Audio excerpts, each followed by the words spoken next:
আসসালামু আলাইকুম রাহমাতুল্লাহি ওয়া বারাকাতুহু। আমাদের পৃথিবীতে যত রকমের মানুষ আছে তাদের তত রকমের চাওয়াও আছে, আর সেই চাওয়ার পাওয়াগুলো একমাত্র আল্লাহর কাছেই আছে। না পেয়ে নিজেই ভেবে নিয়েছো যে এখনও আল্লাহর জবাব আসলো না কেন, অন্তরের মধ্যে কেনই বা দিতেন আল্লাহ যদি সেটা তোমার ভাগ্যই নেই, আর তোমাকে অপেক্ষাই কেন করাতেন যদি সেটা তোমার ভাগ্যই নেই থাকে। সম্ভাবনার দরজা তো বন্ধ হয়েছে, আল্লাহর দরজা তো বন্ধ হয়নি। তোমার চাওয়া যদি আল্লাহর চাওয়া না হতো তাহলে উনি তোমাকে চাওয়ার তৌফিকই দিতেন না। ভাগ্য যদি বদলানো নাই যেত তাহলে আল্লাহ দুনিয়াই বানাতো না। আল্লাহ যদি মজেজা নাই করতেন তাহলে উনি তোমাকে এত দূর আনতেনই না। তাহাজ্জুদের দোয়া আল্লাহ তাআলা এই জন্যই বানায় যার ওসিলায় তোমার দোয়া কবুল হয়। আল্লাহ কখনো তোমার দোয়া করাতে বিরক্ত হন না, আল্লাহ তোমার দোয়ার জন্য অপেক্ষা করেন। আল্লাহ খুব পছন্দ করেন যখন তার কোনো বান্দা হেরে গিয়ে তার সামনে সেজদায় বসে যায়। এক দুইবার চেয়ে মুখ ফিরিয়ে নেওয়াদের দোয়াই আল্লাহ কুন বলেন না, আল্লাহ তাদের জন্য কুন বলেন যারা তার কাছে শেষ পর্যন্ত চাইতে থাকেন। আল্লাহ তাদের জন্য সাহায্য পাঠান যারা বারবার তার দরজায় আসেন। আল্লাহ তাদের দোয়া কবুল করেন যারা দেরি হলেও আল্লাহর কাছে চাইতেই থাকেন। নিজের মনের মতো চাওয়া আল্লাহ তার মতো ভাবে রাজি খুশি করতে চায়। তার সব ইবাদতের মধ্যে সবচেয়ে পছন্দের ইবাদত হলো দোয়া।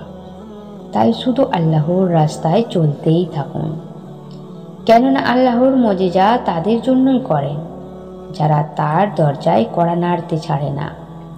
আল্লাহ নিজে বলেছেন, ভয় পেও না, আমি তোমাদের সাথেই আছি, আমি সব দেখি ও শুনি।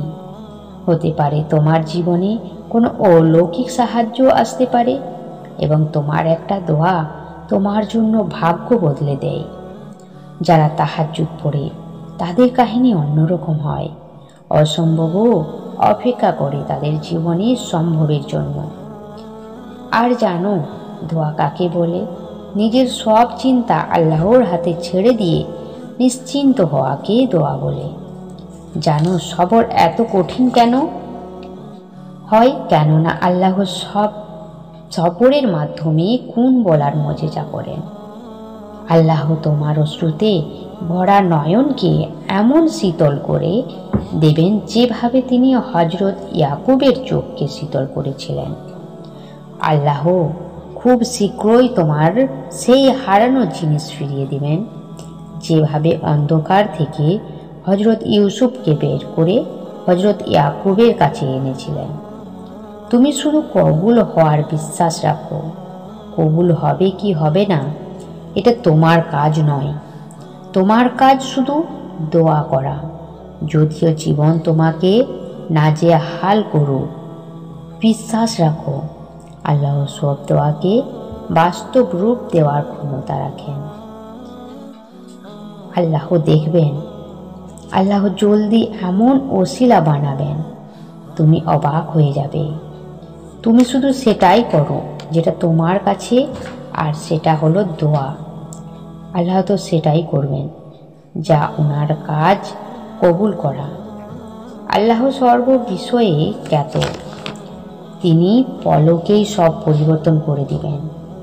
তোমাকে শুধু বিশ্বাসের সাথে দোয়া করতে হবে। দেখে নিও আল্লাহ খুব শীঘ্রই কুন বলবেন আর সব পরিবর্তন হবে। দেখে নিও খুব জলদি অসম্ভব দোয়াও সম্ভব হয়ে যাবে অলৌকিকভাবে। আর যেটা ভাগ্যর মাধ্যমে পাওনি আল্লাহ তোমাকে সেটাও দিয়ে দেবেন। এক আল্লাহই তো আছেন যিনি তোমার ডাক শোনেন। সব পরিস্থিতিতে আল্লাহ তোমার পাশে আছেন। তুমি কেন ভাগ্যকে গালি দিয়ে আল্লাহর অসন্তুষ্টি নিচ্ছ? আল্লাহ ভালো জানেন কখন তোমার দোয়া কবুল করতে হবে। শুধু তুমি ধৈর্য ধরো, খুব তাড়াতাড়ি কবুলিয়তের সুখবর পাবে। তুমি নিজের মনের শান্তির জন্য কিছু মানুষকে এড়িয়ে চলো যারা তোমাকে হতাশ করে যারা তোমাকে ছোট করে।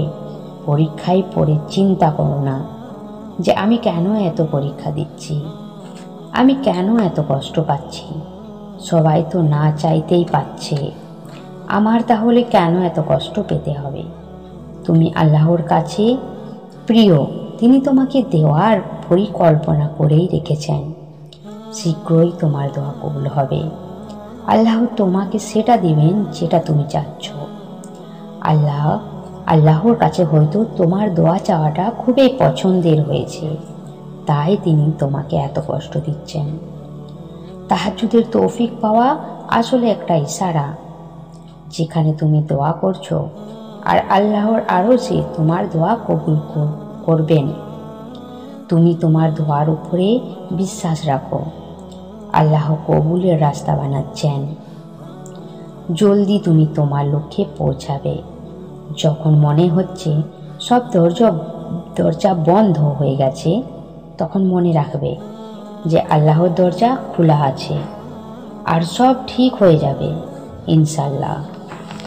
দুনিয়ায় রাজি করাতে হবে না, শুধু আল্লাহকে রাজি করিয়ে নাও। দেখবে তুমি তোমার সব চাওয়া পেয়ে গেছো। দেখবে একদিন সব দোয়া কবুল হয়ে যাবে। যখন দোয়া করো তখন দরুদ পড়ো। দোয়া করার তৌফিক তো শুধু আল্লাহর প্রিয় বান্দারাই পায়। হে আল্লাহ, আপনি সব কিছু করতে পারেন। পৃথিবীর সমস্ত মানুষের দোয়াকে খুনের মাধ্যমে কবুল করে নিন। আমিন।